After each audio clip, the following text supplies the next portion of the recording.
Um policial militar disparou contra um colega de farda dentro da viatura e, em seguida, tirou a própria vida.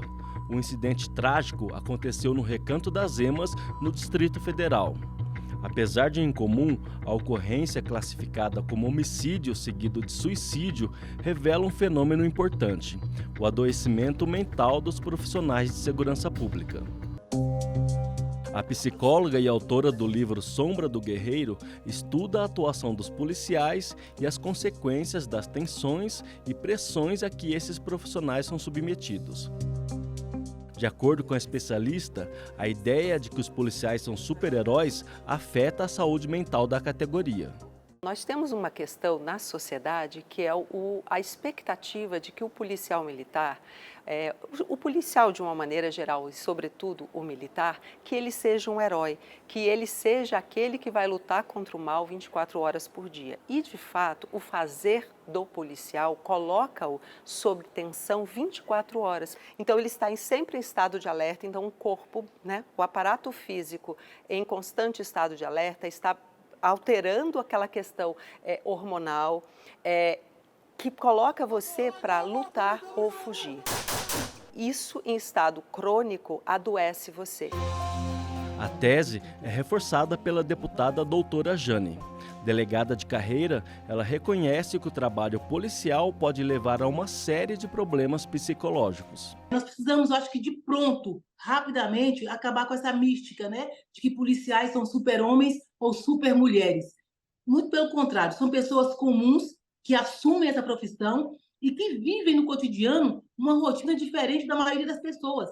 Nós lidamos de verdade com a escória. Nós, quando eu falo os policiais, com a escória da sociedade, com tudo que há de pior. Nós vemos na própria polícia muitos policiais que, após o início da profissão, ao longo da profissão, eles desenvolvem o alcoolismo, a depressão. Nós temos muitos casos de suicídio na corporação. E isso nós temos, imagine, alguém que está abalado emocionalmente, portando uma arma de fogo com constância, corriqueiramente, tem arma de fogo em casa. Então, essas pessoas precisam estar bem emocionalmente, porque se elas não tiverem, aquilo que é instrumento de trabalho acaba se tornando uma arma para ceifar a própria vida ou a vida de outro.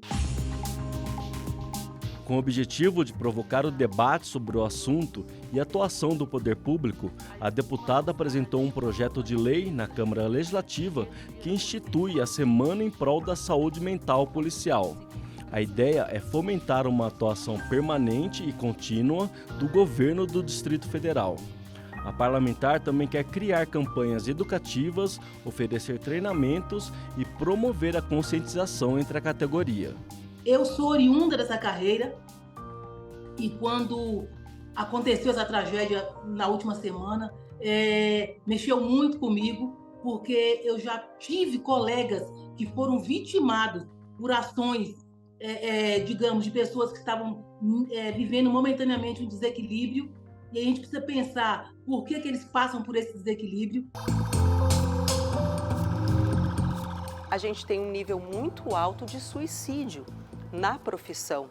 E isso mostra o quê? Os nossos profissionais estão adoecendo, Adoecendo, e aí vem a necessidade de campanhas de conscientização, não somente as leis que a gente tem, os regulamentos, enfim, toda a conduta que as corporações dão, mas sempre uma reflexão de que é preciso trabalhar desde a formação do nosso profissional, porque uma pessoa em estado de desequilíbrio, ela coloca em risco não somente a sociedade, mas toda a corporação. A autodestruição é a face extrema dos transtornos mentais. De acordo com o Fórum Brasileiro de Segurança Pública, em 2022, 98 policiais morreram por suicídio em todo o país. Mas esse número pode ser ainda maior, revela a pesquisadora responsável pelo levantamento. Falar sobre suicídio, sobre saúde mental na nossa sociedade é um tabu bastante grande, Nas instituições policiais é ainda maior. Então, esses números que a gente recebe através dos pedidos que a gente faz, através da Lei de Acesso à Informação, as Secretarias Estaduais de Segurança Pública e as polícias, tanto civis quanto militares, esses números eles podem estar subestimados, Provavelmente eles são maiores do que o que a gente recebe muitas vezes, tem estado que não informa, tem estado que alega sigilo das informações, tem estado que efetivamente não contabiliza, então a gente ainda precisa descortinar, né? Então, se a gente não tem os números, a gente não, é como se isso não acontecesse. Conforme a especialista, a falta de dados precisos sobre o tema prejudica a identificação e a busca de soluções para o problema. O suicídio representa aí um número bastante expressivo e uma causa bastante relevante da morte de policiais no nosso país.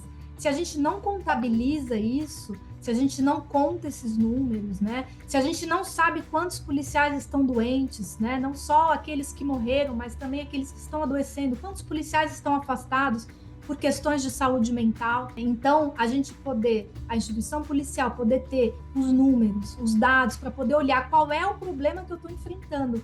Né? Eu não posso oferecer uma ajuda e oferecer uma solução se eu não sei qual é o problema que eu estou enfrentando.